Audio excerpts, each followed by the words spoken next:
जय श्री कृष्ण। मित्रों आप सभी का हमारे इस यूट्यूब चैनल में बहुत बहुत स्वागत है। मित्रों, आज हम बात करने वाले हैं मेष राशि वाले जातकों के बारे में।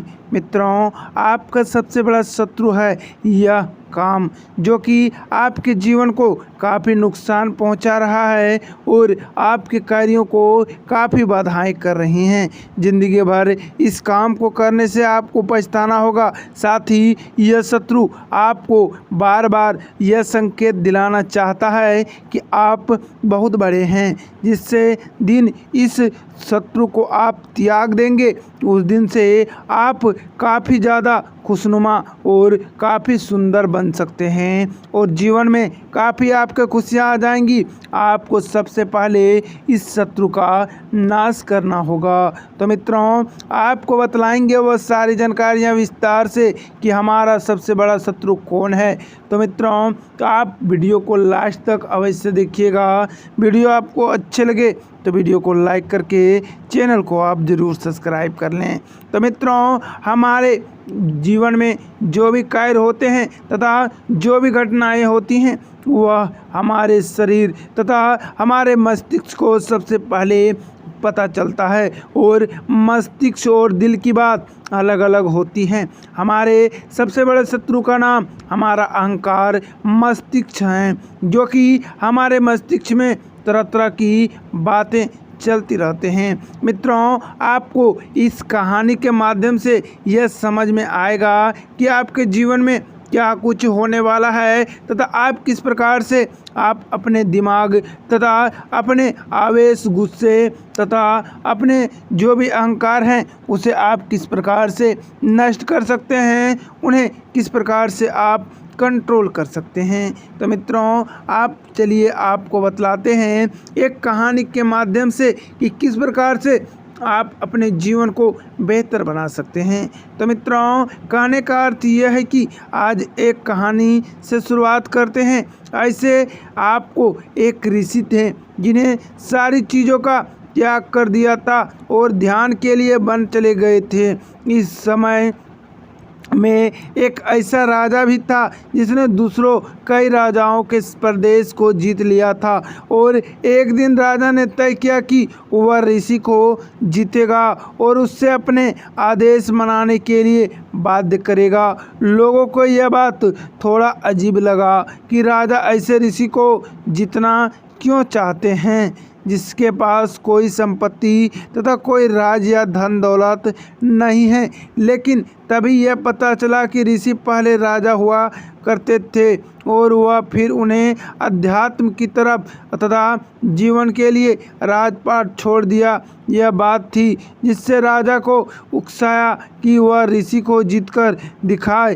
तब राजा ने अपनी पूरी सेना सहित ऋषि से युद्ध की तैयारी की। राजा सेना सहित गहन वन में गया। सेना अतः ऋषि तक पहुंच गई, जो एक वृक्ष के नीचे ध्यान में मुद्रित और आसीन था। राजा ने प्रत्यक्ष की ऋषि ध्यान से उठ जाए, लेकिन ऋषि उस तरह बैठे थे। आखिरकार राजा को क्रोध आया और उसने धक्का देकर ऋषि का ध्यान भंग कर दिया। तो मित्रों, यह अहंकार के वश में आप आकर ऋषि को इसने अपना लात मार दिया और गुस्से और आवेश के कारण। तो मित्रों, इसलिए आपको गुस्सा और आवेश और अहंकार कभी नहीं करनी चाहिए।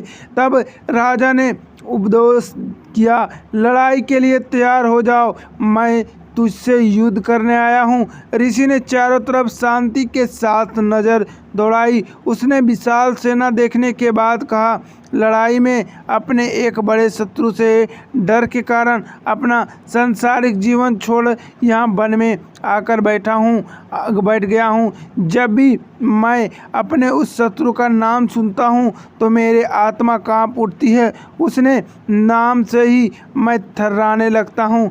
जब ऋषि अपने शत्रु का बखान कर रहे थे तो राजा शांति से सब कुछ सुन रहा था। आखिरकार ऋषि की बात से राजा को गुस्सा आ गया। तो मित्रों, गुस्सा और आवेश में आकर मनुष्य कुछ भी कर सकता है। उसने कहा, क्या तुम्हारा शत्रु मुझसे भी बलशाली है। तो ऋषि ने कहा, हाँ, वह शत्रु के बारे में तो सोचकर ही मेरी आत्मा कांप उठती है। तो इस शत्रु से बचने के लिए अपना राजपाट और पूरा संसार ही छोड़ दिया। राजा ने कहा, मुझे उस शत्रु का नाम बता। ऋषि ने कहा, उस शत्रु का नाम जानकर तुम्हें बताने से कोई फायदा नहीं होगा, तुम उसे कभी नहीं जीत पाओगे। तो राजा ने कहा, अगर मैं उसे नहीं जीत पाया तो खुद को असफल मान लूँगा। तब ऋषि ने कहा कि जिस खतरनाक शत्रु की बात मैं कर रहा हूँ वह आपके मस्तिष्क है। उस दिन राजा ने अपने मस्तिष्क को जीतने की कोशिश शुरू कर दी। उसने अपने मस्तिष्क पर नियंत्रण के लिए तमाम प्रयास किए। वर्ष पर वर्ष बीते गए लेकिन वह अपने मस्तिष्क को नहीं जीत पाया। आखिरकार राजा ने ईमानदारी से यह मान लिया कि वह अपने मस्तिष्क को जीतने में असमर्थ है और मस्तिष्क उसका सबसे ताकतवर शत्रु है। मित्रों, मस्तिष्क शक्तिशाली है और जो हम अपनी आत्मा को नियंत्रण में लाने का जितना भी प्रयास करते हैं वह इसी के कारण विफल हो जाता है। बहुत से योगियों और ऋषियों ने अपने मस्तिष्क को जीतने की कोशिश की लेकिन वे भी असफल रहे। जब उन लोगों की यह स्थिति है तो जिन्हें संसार को त्याग कर दिया है, हम लोग की क्या विषाद जो दुनियादारी पर पड़े हुए हैं। साथ ही मित्रों, हमारी आत्मा ईश्वर को लगना चाहती है लेकिन हमारा मस्तिष्क उसे रोकती है। यहाँ तक कि ध्यानस्थ ऋषियों को भी अपने मस्तिष्क को युद्ध करना पड़ता है। सत्य तो यह है कि हम मस्तिष्क को अपने दम पर नियंत्रण नहीं कर सकते। हम अगर मस्तिष्क को लगाम लगाएंगे तो किसी ऐसे व्यक्ति के सहारे की ज़रूरत होती है जो यह काम कर चुका है। ऐसे व्यक्ति हमारे भीतर के प्रकाश को रूबरू कराता है। जब भी ध्यान में बैठते हैं तो ध्यान मस्तिष्क की उत्साहित साबित करता है। वह हमें भूतकाल की घटनाओं की ओर ले जाता है। जब भी हम ध्यान में होते हैं तो हम नींद की अवस्था में ला देता है। वह हमारा ध्यान भूख की तरफ खींचता है। वह हमारे भीतर ईर्ष्या पैदा करता है। वह हमें ध्यान के अंतर अन्य कामों की ओर खींचता चाहता है। उसके पास बहुत से बहाने होते हैं। आखिर हम ध्यान के बीच मस्तिष्क को किस प्रकार से दखल अंदाजी से कैसे रोकें?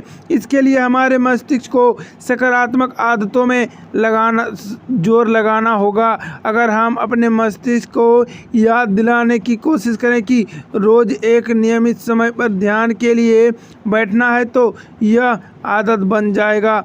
तो मित्रों, आपको अपने मस्तिष्क पर ज़रूर कंट्रोल करने चाहिए और उनकी बातों को ज़्यादा आनंद तथा किसी पर एकाग्रता करना आपके लिए बेहतरीन रहने वाले हैं। आप हर संभव सकारात्मक सोच को बनाए रखें। अपने जीवन में कभी भी नेगेटिविटी ना लाएं ताकि आपके जीवन में यह शत्रु आप पर हावी ना हो पाए। तो मित्रों, अगर आपको वीडियो अच्छे लगे तो वीडियो को लाइक करें, चैनल को सब्सक्राइब करें और वीडियो के कमेंट बॉक्स में जय माता दी, जय माँ दुर्गा, जय माँ लक्ष्मी अवश्य कमेंट करें।